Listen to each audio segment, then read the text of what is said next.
Why are some vehicles raised? Some vehicle, and the basis on the input that we've received from folks just like yourselves, vehicles are raised to provide enhanced off-road performance, provide body clearance for driving through deep mud, snow, hill climbing. Also done to provide body to tire clearance, allow the installation of larger tires. Higher and larger vehicles can give an operator a sense of safety and security.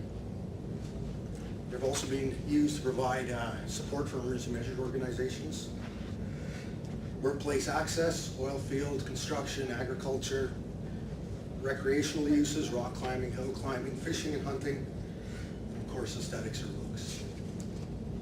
So what are the safety concerns? As Murray had explained today, SGI recognized that vehicles can be safely launched from their factory condition. And he said there's research and testing that's out there to support that. Vehicles can be raised up to a reasonable limit without affecting the vehicle's safety. The reason we're here today is to get your input onto where you think those limits should be. And again, the real question is how high is too high before we start to adversely affect the safety of the vehicle. Some of the things I'd like you to consider and keep in the back of your mind during the discussion that occurs after the presentation is, I'd like to keep in mind issues such as handling. Again, modification of steering components can result in some handling issues. There are some issues. There's an increased chance of rollover. Stopping distances can be affected. One of the points is vehicle compatibility, mismatched bumpers and frames, resulting in overriding, underriding vehicles. And again, as Murray discussed, non-compliance with the federal regulations. So getting to another point though, is the handling of vehicle dynamics. The first consideration I'd like to discuss it. This chart illustrates the effect of illustrates the effects of brake, suspension, steering, and tires on vehicle dynamics. One thing I'd like to make here, the driver is central in this model. Again, this is a simplified model, but it's just to give us an idea of the concepts. When I change one system, I affect all of the other ones. So when someone is looking at modifying a vehicle, they need to ensure they take into consideration the effects of any modification on the other vehicle systems. For example, the simple act of changing your tires will affect your stopping distance, which we will discuss earlier. It will affect the performance of your braking system. Tires are also an integral component for handling, and they'll affect your vehicle's ability to steer. Modifications to steering components, again, affect the vehicle's ability to steer, and they also can affect the roadway capabilities. And obviously, we discussed before, one of the components that's modified in a lift kit is the suspension. Suspension is a crucial component of your vehicle. You need to have your tires on the road. If your tires aren't on the road, you're not stopping and you're not steering. And again, the effects of that roll holding on your ability to steer and stop is illustrated here. So I'd like you to keep in mind. And again, just some other things while we're having the discussion about suspensions and some of the items that we've noticed is with suspension modifications. Again, they can affect your under and oversteer, your steering response, directional stability of the vehicle, and some suspension and steering modifications can lead to some premature failure of components. Next, I'd like to discuss is rollover risk. There's a statistic put up by the National Highway Traffic Safety Administration. In 2002, 3% of all the accidents that occurred were rollovers.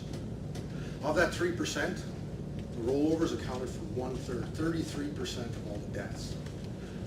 Rolling over in a vehicle greatly increases your risk of injury and death. It's something that we'd like to discuss here today. Again, just to kind of put it in a conceptual form, the National Highway Traffic Safety Administration puts out something called the NCAP data, which is a New Car Assessment Program data. It's the star ratings that they use from everything from, for example, for front and side crash ratings. They've also got a star rating that they use for rollover.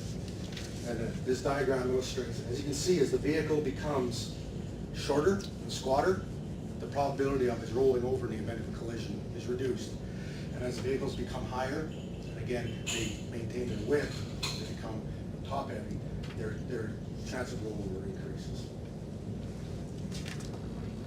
There was a study done And again, it was an illustrative study, just to illustrate the effects of raising a vehicle on its probability of rolling over.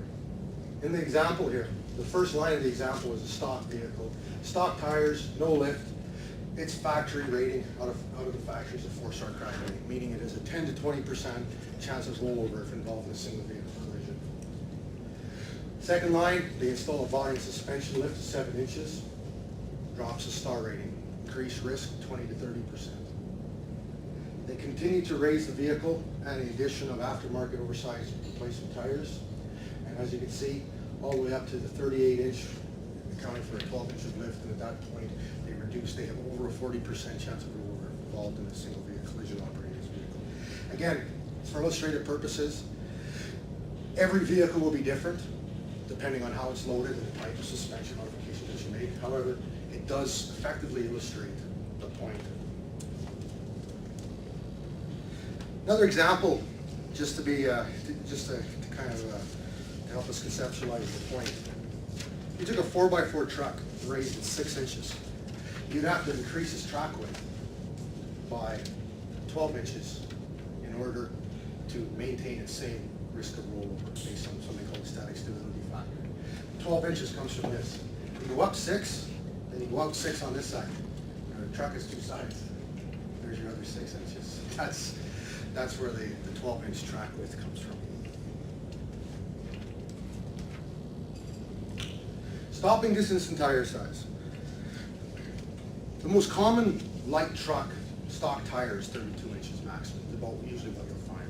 That's about the largest, on average, tire size you'll find in a stock light truck. According to SEMA, Specialty Equipment Manufacturers Association, they're basically a conglomerate of all the manufacturers. They include ProComp and Trailmaster and all of these folks who build these aftermarket components. The most common aftermarket tire sold is a 35-inch nominal. I want to discuss that with you guys. There's a 2x4. A 2x4 isn't 2 inches by 4 inches. It's 1.5 inches by 3.5 inches. They do that with tires too. A 35-inch tire measures out at 34 inches. So it's just something to keep in mind. I'd like to bring your attention to the tires over on the side of the room here. The smallest tire is off a 1999 Chev Malibu. Measures out at 24 inches. The next biggest is off a 2004 Dodge 1500 half-ton. Measures out at 30.5 inches. The next tire is a first aftermarket replacement tire. It's a 34-inch tire, measures out at 33 inches. Next one up is a 37-inch tire, measures out at 36 inches.